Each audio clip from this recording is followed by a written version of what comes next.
चीज अलर्ट हुई है और कुछ राउंड फायर भी किए गए हैं आर्मी की तरफ से। जो लाइन ऑफ कंट्रोल पर मौजूद है उन्होंने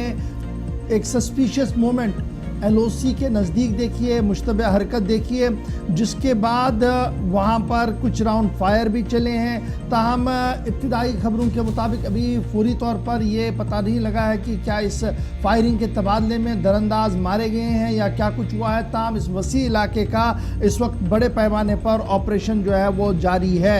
खबर रसा इदारों और हमारे नुमाइंदे के मुताबिक गुरपुर सेक्टर में रात देर गए भी इस तरीके की हरकतें देखी गई थी, आज सुबह भी देखी गई, जिसके बाद इस पूरे इलाके के अंदर जो है वो कॉर्डन सर्च ऑपरेशन भी शुरू कर दिया गया है। ताहम सुबह कुछ राउंड फायर भी हुए हैं, जिसके बाद सस्पिशियस मोमेंट की इतलात आई है और पूरे इलाके को कॉर्डन में कर दिया गया है। आर्मी और इंटेलिजेंस इदारे जो हैं वो बिल्कुल नज़दीक से बारीक बीनी से एलओसी पर नज़र रखे हुए हैं, जिसके बाद उस वक्त पुंछ से सबसे बड़ी खबर आ रही है कि दरअंदाज या सस्पिशियस मोमेंट आसपास सरहद के थे, जिसके बाद अलर्ट पर कर दिया गया है पूरा निज़ाम। सनी शर्मा के पास सीधे हम चलेंगे जो इस वक्त हमारे साथ ज्वाइन करेंगे, क्योंकि लगातार 24 घंटों के दौरान दूसरी बड़ी खबर इस वक्त जो सामने आ रही है वो लाइन ऑफ कंट्रोल से ही आ रही है, जहाँ पर एक बार फिर एजेंसीज ने बड़े पैमाने पर ऑपरेशन को शुरू कर दिया। सनी, बहुत शुक्रिया, गुड मॉर्निंग। अपडेट करें जी, क्या कुछ खबर है, ये जो इतलात आ रही है कि आर्मी की तरफ से फायर किया गया,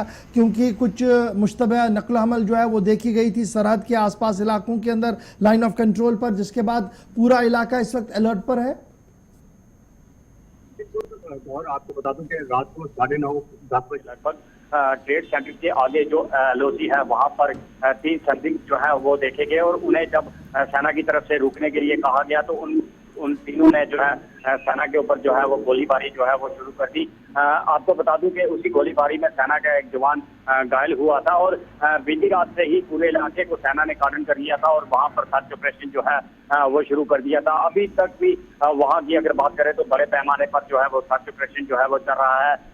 जितनी भी एजेंसियां हैं वो यहाँ पर पहुंची हुई हैं, सिक्योरिटी फोर्सेज के जवान जो है चप्पे चप्पे पे तैनात हैं। और अगर इस इलाके की बात करें तो आगे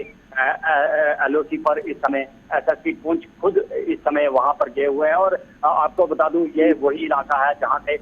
3 मिलिटेंट को जो है हिरासत में लिया गया था नशे की खेत के साथ और अभी भी इस पूरे इलाके में जो है वो बड़े पैमाने पर सर्च कर रही है। तस्वीरें जो हैं ये ट्रेड सेंटर के करीब की भी हैं और दाएं बाएं जो चकंदा बाग तकरीबन 1 किलोमीटर ही यहाँ से दूर है, बिल्कुल पास यहाँ पर लाइन ऑफ कंट्रोल भी है। तो ट्रेड सेंटर के आसपास ये मूवमेंट देखी गई है या नियर टू एलओसी जो फर्स्ट पोस्ट आती है फॉरवर्ड पोस्ट उसके आसपास जहां पर फायरिंग का भी तबादला इब्तदाई रिपोर्ट्स के मुताबिक हुआ है? जी बिल्कुल आसिफ, आपको बता दूं कि ये ट्रेड सेंटर के बिल्कुल आगे जो हमारा जहां से एंट्री पॉइंट है,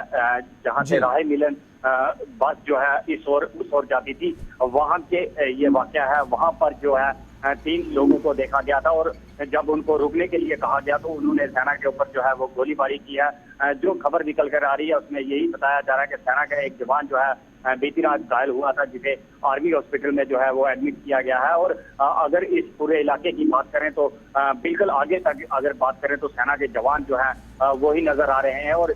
जिस तरह से एसओजी हो या पुलिस के जवान हो उन्हें बिल्कुल जो है नदी के किनारे जो है वो लगा दिया गया है, ताकि जब भी सुबह जब गोलीबारी हुई थी तो यहाँ से कई आतंकी जो है वो भागने में कामयाब ना हो जाए, उसको देखते हुए बड़े पैमाने पर पूरे इलाके में जो है वो सर्च चल रही है। बहुत बहुत शुक्रिया सनी तफसीलात फराहम करने के लिए। लेकिन 2 तरह की चीजें, इस इलाके के अंदर लाइन ऑफ कंट्रोल भी बहुत नजदीक है तो दरअंदाजी की कोशिश को नाकाम बनाने का भी दावा किया गया और इब्तदाई रिपोर्ट्स जब आई थी तो उस वक्त कहा गया कि एनकाउंटर यहां पर शुरू हुआ, कुछ देर तक गोलियां दोनों तरफ से चली और उस गोलीबारी में एक फौजी जवान की जख्मी होने की भी तस्दीक जो कि आपकी फौज की जानिब से भी की गई। एक जवान जख्मी हुआ, ताहम उसकी हालत मुस्तहकम है, जो आर्मी हॉस्पिटल मुंतकिल किया गया है। और इनिशियल डिटेल्स के मुताबिक ये वही इलाका है जहां पर आमतौर पर आप तिजारती सरगर्मियां देखते थे। फायरिंग का तबादला इस इलाके के अंदर नहीं होता था, लेकिन यहां से तकरीबन 1.5 किलोमीटर आप आगे जाएंगे तो बिल्कुल आप पाकिस्तान में दाखिल हो जाएंगे, उस तरफ वाली साइड आ जाती है और यही वजह है कि बड़ा सेंसिटिव एरिया माना जाता है। और ये जो गाड़ियां जिस जानिब आप जाते हुए ये जो मूवमेंट आप देख रहे हैं गाड़ियों की, ये चकंदा बाग सेक्टर का जो मेन गेट है, तिजारती गेट जिसको कहा जाता था, उससे क्रॉस ओवर करके लाइन ऑफ कंट्रोल के पास वाला इलाका। तो आसपास काश्तकारी भी हो रही है, कामकाज भी चलता है, तो उस वजह से भी फौज को कुछ खदशात हैं या सिक्योरिटी इदारों को कहीं यहाँ पर मिलिटेंट्स आसपास पनाह ना ले, सूरत हाल खराब हो सकती है। और थोड़ा सा दाएं और पुंछ की तरफ आप चले जाएंगे तो विद इन सिटीज आसपास आर्मी एस्टेब्लिशमेंट भी है और पुलिस की चौकियां भी है। तो बहुत सारी चीजें दाएं बाएं देखकर, और ये तस्वीरें रात की जब इब्तदाई रिपोर्ट्स आई, जब गोली चली, जवान जख्मी हुआ और उसके फौरन बाद तकरीबन 1:30 बजे के आसपास ये ऑपरेशन इलाके में शुरू कर दिया। फिलहाल ये ऑपरेशन जो है वो लगातार जारी है। फिलहाल